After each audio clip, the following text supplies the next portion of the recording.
Hello, and welcome to our channel. Today, we'll dive into a fascinating and mysterious topic. What the world was like before the flood, the biblical event that shaped human history. Get ready as we explore morality, spirituality, divine interactions, human longevity, and even the Nephilim, a race of giants mentioned in the Bible. By the end, we'll reflect on what this story can teach us in today's world. Before we start, don't forget to like this video, subscribe to our channel, and hit the notification bell so you never miss an update. And of course, share this content with your friends because what you'll learn here is truly surprising. Shall we begin? 1. Human longevity. How did people live so long? The world before the flood was vastly different from ours. One of the most astounding aspects was the longevity of its people. Imagine living almost 1,000 years. According to the Bible, Adam lived for 930 years. Methuselah reached 969 years, and Noah himself lived 950 years. But why did people live so long? One of the most accepted theories is that Earth's environment was more conducive to life. It's believed that a vapor canopy enveloped the planet, shielding it from solar radiation and creating a perfect climate. This canopy was likely disrupted during the flood, causing the torrential rains. Afterward, the climate became harsher and lifespans decreased drastically. 2. Direct interaction with God. Another fascinating point was the closeness between God and humanity. Before the flood, God spoke directly to people like Adam, Eve, Cain, Abel, Enoch, and Noah. He gave instructions, warnings, and blessings, while also judging sins when necessary.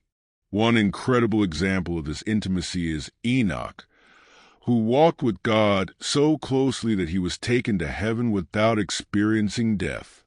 And what about Noah, who received detailed instructions to build the ark?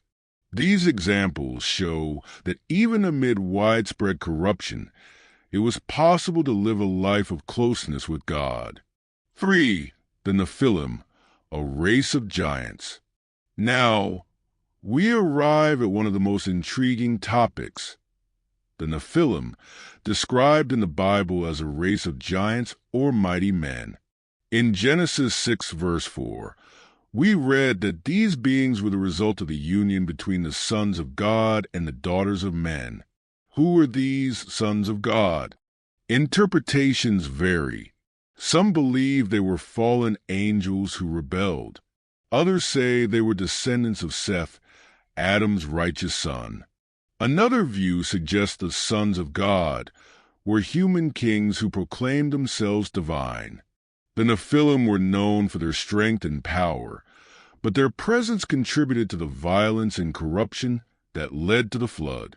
The race of the Nephilim. Genesis 6 verses 1 to 4 introduces the Nephilim, linking them to the interaction between the sons of God and the daughters of men. Who were the Nephilim?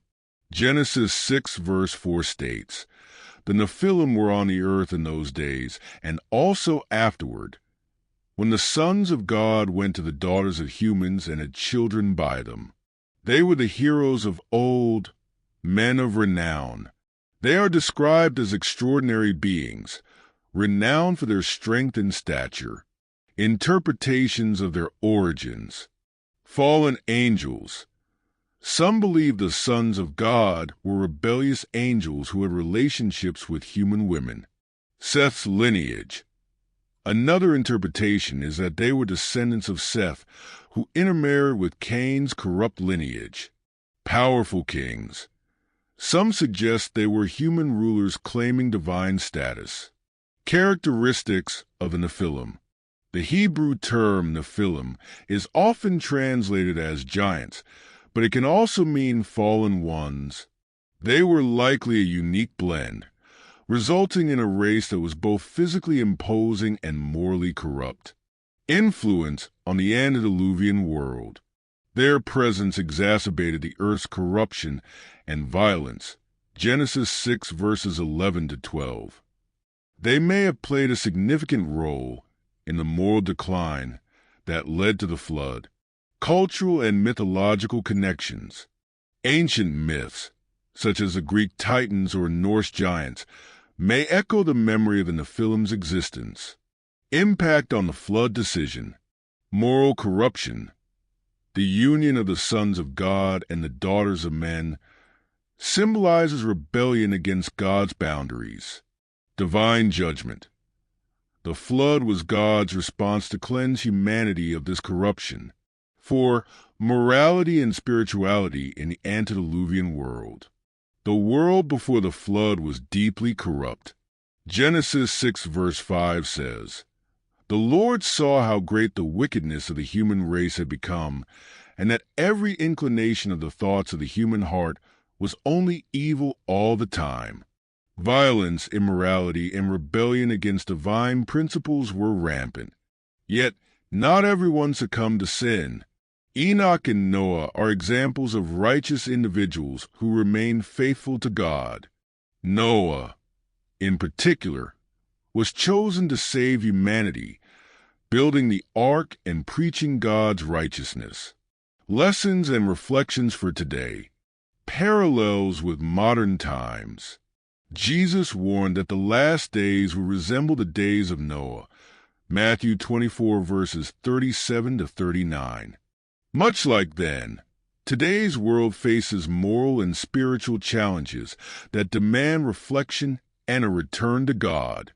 Despite the destruction, the flood brought a new beginning. God's covenant with Noah, symbolized by the rainbow, reminds us of his desire to restore and renew his creation. Our role today, just as Noah was called to be righteous and obedient, we too are called to live faithfully, even amidst adversity and a culture distant from God.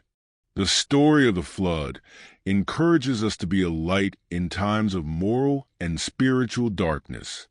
It invites us to reflect on our spiritual journey and commit to living with integrity.